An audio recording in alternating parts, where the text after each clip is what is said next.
آپ کے سامنے پہلا کام مکتب کی نگرانی پیش کیا جا رہا ہے۔ نگرانی سے مکتب کا نظام برابر چلتا ہے اور نصاب متعین وقت پر پورا ہوتا ہے۔ نگرانی کا عمل دور نبوی سے چلا آ رہا ہے۔ رسول اللہ صلی اللہ علیہ وسلم کی مسجد میں تعلیم کے جو حلقے لگتے تھے، آپ صلی اللہ علیہ وسلم ان کی نگرانی بھی کیا کرتے تھے۔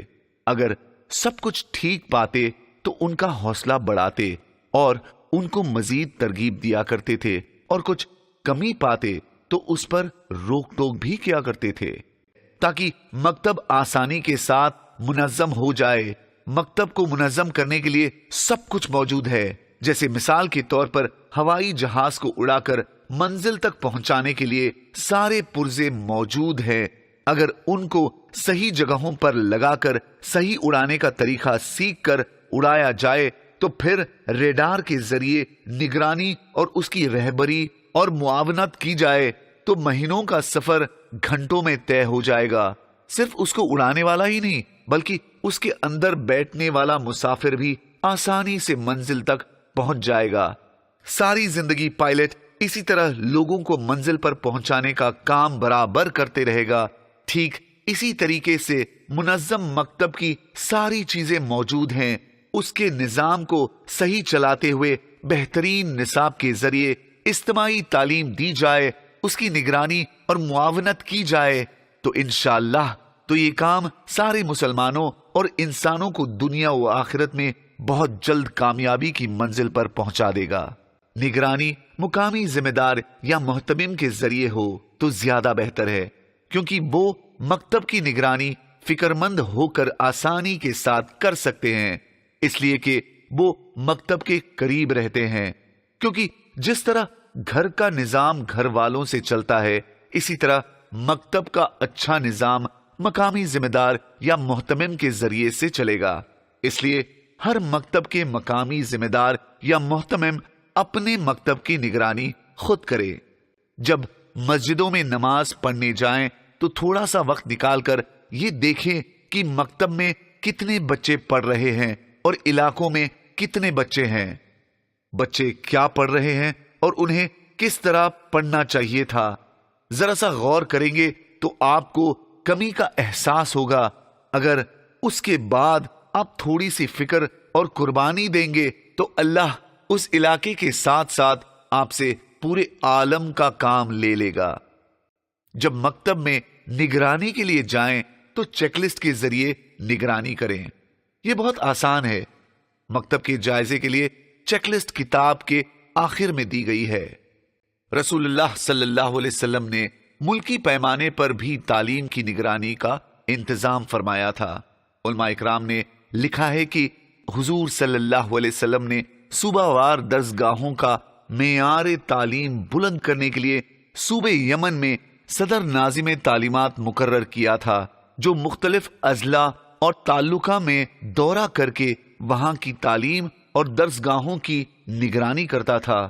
لہٰذا 10 مکتب سے 100 مکتب تک ایک فل ٹائم نگران رکھا جائے، اور اگر مکتب 10 سے کم ہے تو پارٹ ٹائم نگرانی اطراف کے محتمم یا پارٹ ٹائم معلم کو رکھا جائے۔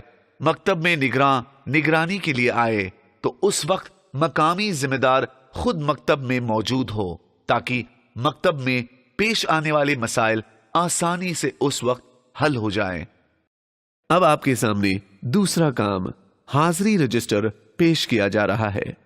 اساتذہ اپنے اور طلبہ کی حاضری رجسٹر کو بھرنے کا اہتمام کرے اور مقامی ذمہ دار اس کا جائزہ لیتے رہے۔ غیر حاضر رہنے والے طلبہ کے والدین سے ملاقات کی ترتیب بنائے اور ڈائری اور ورک بک میں حاضری و غیر حاضری اور فیس چارٹ دیا گیا ہے، اور اسے ہر مہینے پر کر لیا کریں۔ مقامی ذمہ دار وقت پر اور پابندی سے آنے والے طلبہ کے لیے چاکلیٹ وغیرہ کا انتظام کرے تاکہ ان میں مکتب آنے کا شوق بڑھے۔ اب آپ کے سامنے تیسرا کام عملی تربیت پیش کیا جا رہا ہے۔ مکتب میں معلم بچوں کو پڑھی ہوئی باتوں اور سنتوں پر عمل کی ترغیب دے اور اس کی نگرانی بھی کرتا رہے۔ مثلا بچوں کو تاکید کرے کہ ازار ٹخنوں سے اونچی رکھیں، کھانا سنت کے مطابق کھائیں، مسجد اور مکتب میں داخل ہوتے وقت کی سنت پر عمل کریں، پانی پیتے وقت کی سنت کا اہتمام کریں وغیرہ۔ صرف علم کا ہونا انسان کی نجات کے لیے کافی نہیں ہے، بلکہ اصل چیز سیکھے ہوئے علم پر عمل کرنا ہے۔ آخرت میں کامیابی اور ناکامی کے فیصلے عمل پر ہی ہوں گے، اس لیے بچوں کی عملی تربیت پر خاص توجہ دیں، اور اس کی تربیت کے لیے والدین کو تربیت لینی ہوگی، کیونکہ بچہ والدین کے پاس 23 گھنٹے رہتا ہے اور مکتب میں 1 گھنٹہ، لہذا بچہ والدین کی تربیت سے ہی اچھا بنے گا، کیونکہ عمل وہی کرائیں گے۔ ڈائری اور ورک بک میں بچوں کی تربیت کے لیے ایک عمل چارٹ دیا گیا ہے، جس میں ہر مہینے ایک عمل دیا گیا ہے، جیسے ماں باپ کی خدمت کرنا، دعائیں کرنا وغیرہ۔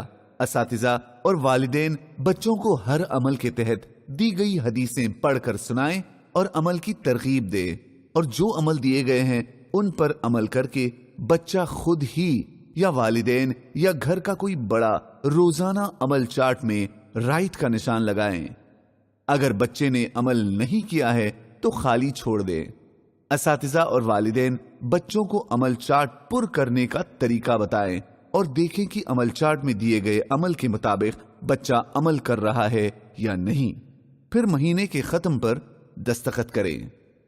عمل چارٹ کا فائدہ ہے کہ اس پر عمل کرنے کی وجہ سے بچہ والدین کی خدمت کرنے والا بنے گا، ان کی اطاعت کرے گا، دعاؤں اور سنتوں پر عمل کرے گا، دوسروں کے حقوق ادا کرے گا اور اپنی زندگی کو شریعت کے مطابق گزارے گا۔ نمبر 4، ماہانہ سوالات۔ ڈائری اور ورک بک میں مہینے وار مضامین کا جائزہ چارٹ دیا گیا ہے، لہذا ہر مہینے کے اعتبار سے سوالات کا جائزہ لینے کے بعد ان باتوں کا بھی جائزہ لے۔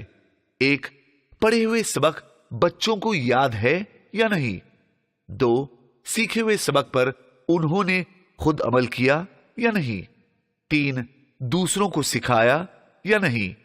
4، دوسرے بچوں کو مکتب میں آنے کی دعوت دی یا نہیں؟ جائزہ لینے کے بعد رائٹ یا رانگ کا نشان لگا کر نیچے دیے گئے خانوں میں دستخط کا اہتمام کریں۔ ان باتوں کا مقصد بچوں کی تربیت کرنا اور انہیں دائی بنانا ہے۔ نمبر 5، نماز چارٹ۔ نماز کا اسلام میں بہت بڑا درجہ ہے، اس کے بغیر دین نامکمل ہے۔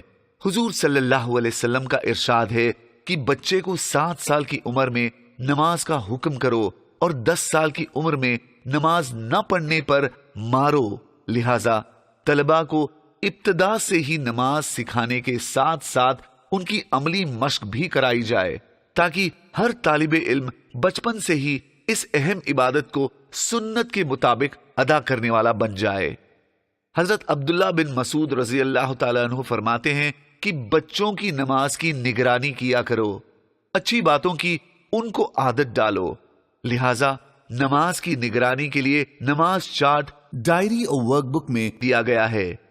نماز کا نقشہ پر کرنے سے جہاں بچے نماز کی پابندی کرنے لگتے ہیں، وہیں والدین بھی نماز کا اہتمام کرنے لگتے ہیں۔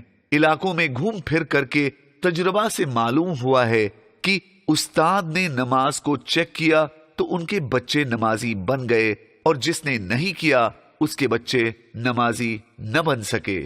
اب آپ کے سامنے چھٹا کام، کتاب میں حاضری و فیس چارٹ پیش کیا جا رہا ہے۔ طلبہ کی ماہانہ حاضری، غیر حاضری اور فیس کے لیے بھی ڈائری اور ورک بک میں ایک نقشہ دیا گیا ہے۔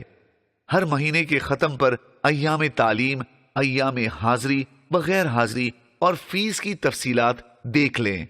اس سے والدین اور سرپرست بچے کی غیر حاضری معلوم کر کے پابندی سے ان کو مکتب بھیجنے کی فکر کریں گے۔ بچے کی غیر حاضری معلوم کر کے اس مہینے کے اسباق کی کمزوری دور کی جا سکتی ہے۔ فیس کے کالم سے یہ بات سامنے رہے گی کہ طالب علم نے فیس ادا کی ہے یا نہیں۔ اس سے مکتب کے انتظامی امور میں مدد ملے گی۔